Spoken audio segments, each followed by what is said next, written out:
Welcome to the PMI Manitoba Project of the Year Awards celebration.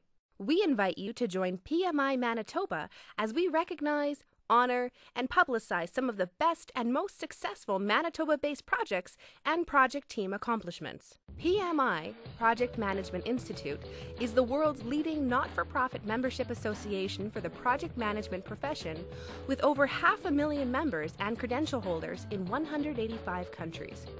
Our worldwide advocacy for project management is supported by our globally recognized standards and credentials, our extensive research program, and by our professional development opportunities, all of which are the basis for greater recognition and acceptance of project management's successful and vital role in governments, organizations, academia, and industries. PMI Manitoba is the premier enabler and advocate of project management in Manitoba. We broaden the understanding of the value and application of project management by increasing the awareness of PMI Manitoba, maintaining and evolving quality products and services, building strategic alliances with stakeholders, and expanding and diversifying our membership, geographic, and industry representation, all while maintaining a sustainable and fiscally responsible organization. Our objectives are to create added value services for our members, to serve as Manitoba's Project Management Association, recognized and accepted by government, business, and educational communities, to provide a series of topical project management speaker and social networking events throughout the year, and to provide a forum for professionals to network and advance project management in the business and educational communities of Manitoba. It all culminates right here with the PMI Manitoba Project of the Year. PMI Manitoba's Project of the Year first began in 2005, and the list of winners since that time reads like a veritable who's who of project management and successful Manitoba organizations. Whether large or small, with budgets of thousands or of millions, Project of the Year focuses only on how the project succeeded and how extraordinary project management was vital to that success. Our volunteer judges all come from our PMI Manitoba chapter, and each is a senior project manager with the PMP designation. The judges have been carefully screened to ensure there is no conflict of interest with the nominated projects. They judge based solely on completed POI submission forms as presented by the entrants. Evaluation and grading are done independently using sheets provided by PMI Global.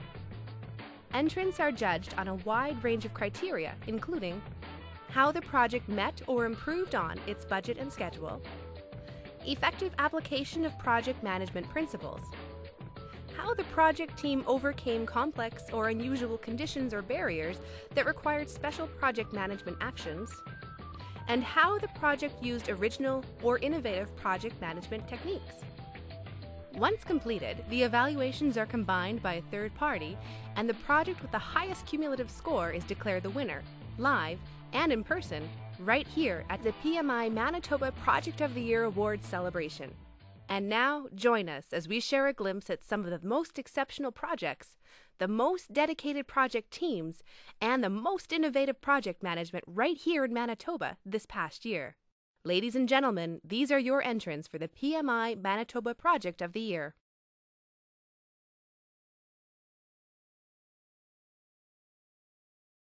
Manitoba eHealth facilitates healthcare delivery transformation through the use of information and communications technology, ICT, for Manitoba's healthcare system.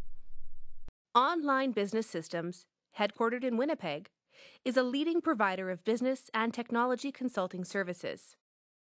The overall end goal of the provincial ADT project was to create a standard for all hospitals in the WRHA, the Winnipeg Regional Health Authority, to use to do admission, discharge, transfer, chart tracking, results reporting, and scheduling. It's a centralized database concept rather than having separate records kept at separate facilities. There was 6 hospitals, 5 community hospitals, and one of the larger hospitals in Winnipeg, which is St. Boniface. The single biggest challenge that we faced was definitely the people side of change. We were coming in to organizations that had developed their own practices. They all provide care to patients, and they're all providing similar services, but they all did it differently. And those differences were very important to understand. One of the main components was our OCM, or Organizational Change Management team. There are three areas of the OCM. It's the people side of change, it's communication, and it's training.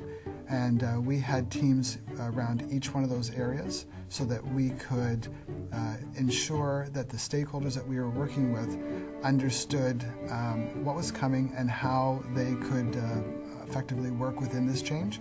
The Interlake Eastern Regional Authority contacted us and said that they had 7 hospitals that needed to join our project. For us, it was, oh my God, like how much more work is this going to be? But we sat them down and we talked to them about what our plans were and how we needed to stay on track. They brought extra people into the team to help work with us, and they literally benefited from every step that we were doing. They were able to just in parallel do the same types of activities and learnings for their side. And ultimately, we got to the point with the extra time we were allowed to put in place. They brought the budget with them. We were able to squeeze them in with about 6 months of delay, which is, an incredible amount of scope addition for a very short extra period of time. At the end of the project, were we successful? Some people look at that and saying, did you finish within budget? Did you finish within schedule? And we did those things. But more importantly, could hospitals still operate efficiently? Could they provide effective care to patients? And resoundingly, the answer is yes. And not only did we do it within the scope of what we originally intended to do, we went through major upgrades, we added enhancements that we had never planned to do, we brought on a whole new region into the mix, and we've set ourselves up for the very next site that is being worked on right now, which is the Health Sciences Centre.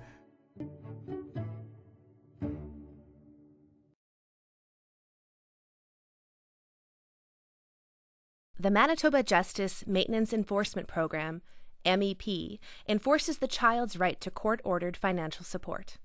The mandate for Business Transformation and Technology, BTT, is to provide leadership for service delivery activities, operational transformation activities, and the SAP implementation across the Government of Manitoba. A large number of families rely on this money coming in. They rely on it coming in as regular as it possibly can because they're counting on this for rent, groceries, whatever their expenses may be. And to have a delay in that, it's distress in the family. So the project was to address 2 major modules of the M3P program that had not been addressed during the larger project, and then included a module for interaction with the federal government and also for courts and summons. The objective was to complete these modules so that the effectiveness and efficiency of the program would continue to be enhanced and improved. I think the biggest challenge would have been to manage both the budget and the human resources for the whole project. There was only a set amount of funding allowed for the entire project, and there was only a certain amount left that was allowed for this piece of work to get accomplished. Our other challenge was resources. During the duration of the project, we had a situation where we lost one of our key participants, and so we really had to look at the project and how we would be able to address this loss of this key resource to the project. Business Transformation and Technology had developed a framework for doing projects known as PREP. That is the Program Requirements Enablement Process. That gave us a tool set to start with, and then we use that to leverage it. But there's also the side of the soft skills in project management. We needed to ensure that there was that open and transparent communication with our stakeholders and with our team to ensure that when we ran into these challenges, that we would have the appropriate input and intake from everybody. We would do face-to-face, we would have team meetings, we would have steering committee meetings, we'd have project manager meetings with the business. It depended what topic needed to be discussed and who needed to be at that table. Some of the tools that we really were able to leverage from the larger project. We had gained a lot of experience from that project, and we were able to leverage that knowledge and experience to challenge the team to see if they could continue to meet those targets and goals. we're pleased because we are going to be within our timeline to finish the project, and as well within our budget. As a business owner, I'm extremely satisfied. We have a huge system that's been implemented for a staff of approximately between 40 and 50 people, but that actually impacts over 14,000 Manitoba families and their kids. So being able to actually implement a system that will help you provide a better service, it's a good day.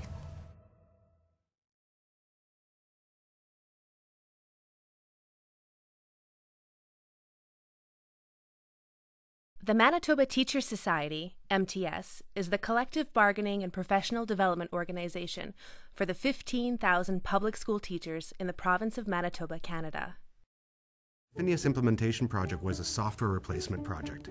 What we were doing is we were replacing a legacy custom solution with a modern, off-the-shelf, customizable disability claims management package from Phineas. We wanted to move to a system that had ongoing upgrades and support, as well as had more of a modern interface and modern functionality. One of the largest challenges in the project is we had made a mid-project decision to upgrade to the latest version of the Phineas software. This was something we did identify in our risk register, so we knew it was a possibility it could happen, but when it did happen, it was still a challenge. The reason that we decided to go with a new version mid-project was that there was a major change to the user interface. The project team had evaluated this and looked at it and decided that it would be better for the end users to go live with the newest interface as opposed to looking at an upgrade and relearning of an interface in 12 to 24 months after go live. We had to reschedule a lot of testing, we had to reschedule resource time. It was a lot of effort, but it was absolutely the right decision to make. One of the major management approaches we used to deal with that challenge of doing a mid-project upgrade was communication. It started right from the very beginning, and where we did our risk register is that we communicated to the project sponsor that it was a possibility that this could happen, so that wasn't a surprise from their perspective. And then amongst the project team, the communication was fantastic in that we shared our opinions and our views of the new version, and were able to put together a change request that clearly identified the justification for moving to the new version. So from that change request, we got an approval for extending one of the case managers involved in the project, extending their time working with the project to accommodate that version upgrade. Communication was critical for the morale around the project because everybody needed to know what page we were on and where we were going. And so that was one of the big parts of our change management, was to keep everybody informed of what we were doing in the project, what challenges we were facing and what we were addressing and what we were going to be addressing in the near future. And training played a key role throughout the project, not only for the project team, but for the end users as well. One of our key objectives in this project was to be as self-reliant as possible, which means the entire project team were unfamiliar with this product from Phineas before we were implementing it, so they all got trained on how to configure it, how to work with that. And then we did end user training starting about mid-project. One of the most successful things we did in terms of managing the change to the new software project is we started exposing the end users to the project. The Phineas Implementation Project went live on August the 29th, which was 5 days ahead of schedule. In terms of budget, we had done cost variance throughout the project, and we ended up at 4% under cost. The sponsor satisfaction was very high. They were very happy with the change management approach that we took, that they felt we were really bringing the entire department and all staff along for the journey to the new software, as well as they're very pleased to be informed throughout the project to know where we were at and where we were going at every stage. The team was very satisfied with this project. They really did dive into this. They threw themselves into the project, and they ended up with a solution to be proud of in the end.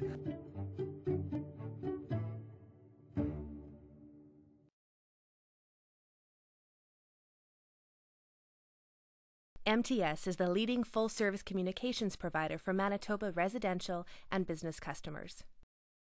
MTS is the leading telecommunications service provider in Manitoba, and as such has a fleet of more than 750 vehicles throughout the province that service our customers. The project's goal was to use the GPS technology to improve the management of the fleet. The project had multiple goals that the organization was trying to achieve. We are a green organization, and we were focused on reducing gas emissions. We wanted to focus on the customer experience, and the project was all about helping us to try to get the right tech to the right place at the right time more efficiently. Thirdly, was to reduce our operating costs. If we could reduce the amount of fuel that we used, not only did it make us more green, but it also provided us an opportunity to reduce our costs. And the fourth one was all about technician safety. Knowing where vehicles are, the fact that we travel the province, they are often in very remote areas, and we would always know where those vehicles and those individuals would be. This was a very complex project. We had geographical and logistical challenges. Some of the examples of that would include the 750 vehicles that were located throughout the province. Many of those were also located in very remote locations. We had more than 800 MTS employees who were impacted by the changes that were introduced by the project. And there were parts that were manufactured specific to each of the vehicles by a third-party vendor that needed to move from their manufacturing location to the installation locations. Research was very important so that before we went in, we knew what we wanted to achieve and what was the right solution to meet our needs. Planning, you can never plan enough. Communication, when you're dealing with our project affected approximately 800 employees, as well as other individuals in the organization, you've got to communicate, you've got to get their buy-in. Meetings and one-on-ones, training sessions really helped us to work through any resistance. And that leads into the change management piece of the project. It was a big change. You knew a lot about these people that you didn't know before, and it was all about getting their buy-in to ensure that we would get the success in the project that we needed. We completed the project in March of 2013, and we delivered at 16% under the baseline budget.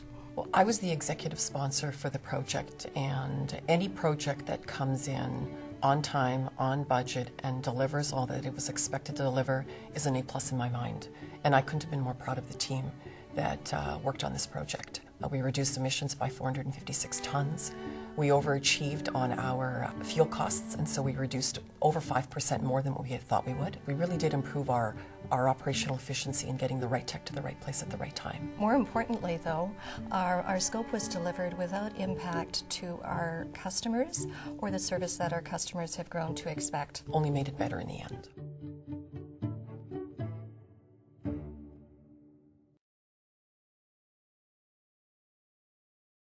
The Winnipeg Regional Health Authority, WRHA, is one of the largest and most diverse health regions in Canada. Manitoba eHealth facilitates healthcare delivery transformation through the use of information and communications technology, ICT, for Manitoba's healthcare system. Print optimization looks at the current fleet of printing-related devices such as photocopiers, fax machines, scanners, single-function copiers, and making them more efficient. We're replacing them with multifunctional devices, providing added functionality to the users while reducing space and costs. We went across 99 sites in all hospitals in Winnipeg. It was not a cookie-cutter approach because we had to tailor it to the needs of the business. One of the biggest challenges that we faced was that even though we had a communication plan, sometimes information didn't always flow down from management to the staff in the area that we were implementing. Managing communication channels with 28,000 users would be a challenge for any project, and we were no different. Sometimes the staff didn't understand what we were doing, even though the communication plan was sent out well in advance.